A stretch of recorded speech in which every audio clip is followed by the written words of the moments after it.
TinEye is a reverse image search engine. You can submit an image to TinEye to find out where it came from, how it is being used, if modified versions of the image exist, or to find higher resolution versions. Meanwhile, PicSearch is a search engine for photos. This web search will scan more than 3 billion pictures in mere seconds.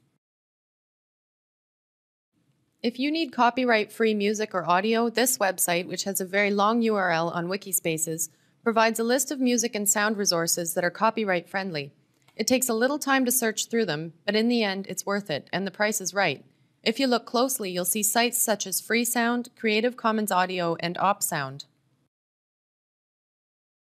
Using podcasts for learning is still not a common practice. A podcast is like having a radio show that people can listen to on their own schedule. It's a digital media recording distributed across the internet. Most podcasts to date are audio, but they can include images and video too. Podcasts can be played on a computer or any mobile device that plays MP3 files. Adult educators are able to move beyond the role of an internet consumer and into the role of creators and connectors. We can create, share, improve, and discuss content and information. As connectors, we can be the people who help others, our learners, to find the content, information, and people they seek or need. Now let's have some fun. Learning is messy. Sometimes technology doesn't work, and sometimes things move very slowly. But this workshop is all about you. You choose what you want to do and what you want to get out of this experience. You may want to add photos and images to a blog, use canned images to help you illustrate a lesson plan or to market your program, use a photo to spark either a written or oral discussion, or use photos to help illustrate your online course. Think curriculum design and learner activities.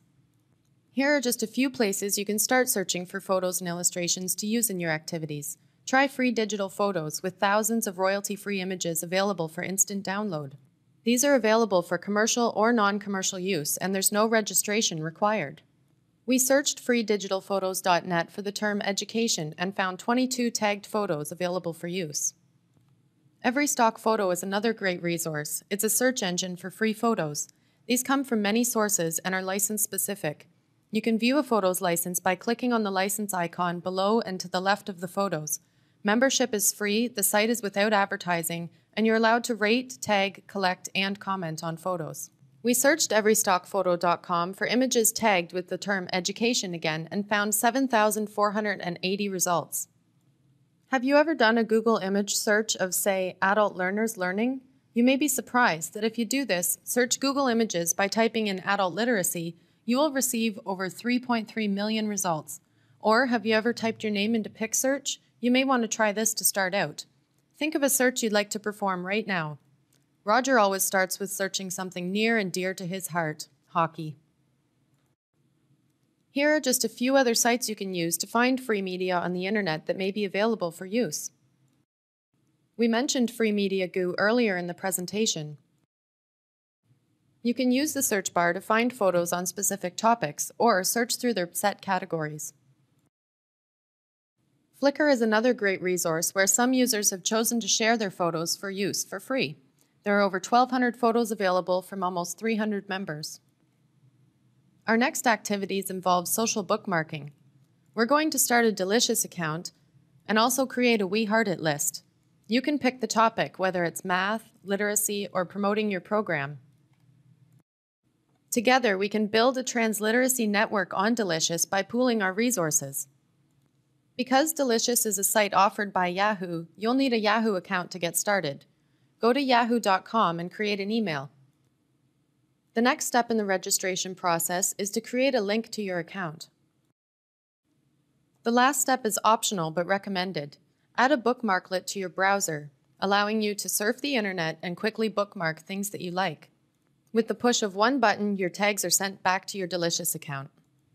One specific purpose Delicious has served for adult learning centers has been to create a collection of tagged demonstrations, collected both internally and externally from provincial and ministry websites.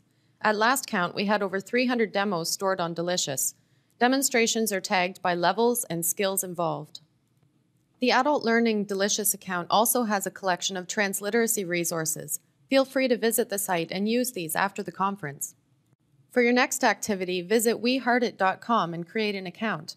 Your username will become part of the URL people will visit to view your content. Your display name does not have to be your real name. Like Delicious, We Heart It offers a bookmarklet you add to your browser, so you can tag images with the push of one button. This bookmarklet or heart icon seems to work best with the Firefox internet browser. If you have any trouble downloading the bookmarklet, adding it to your browser, or navigating the We Heart It website, visit their FAQ section for answers to frequently asked questions. For your next activity, visit flickr.com, where you can set up an account to share and search for photos. Because Flickr and Delicious are both Yahoo companies, you can use the same Yahoo email address to sign into both services. There's no need to create a second account.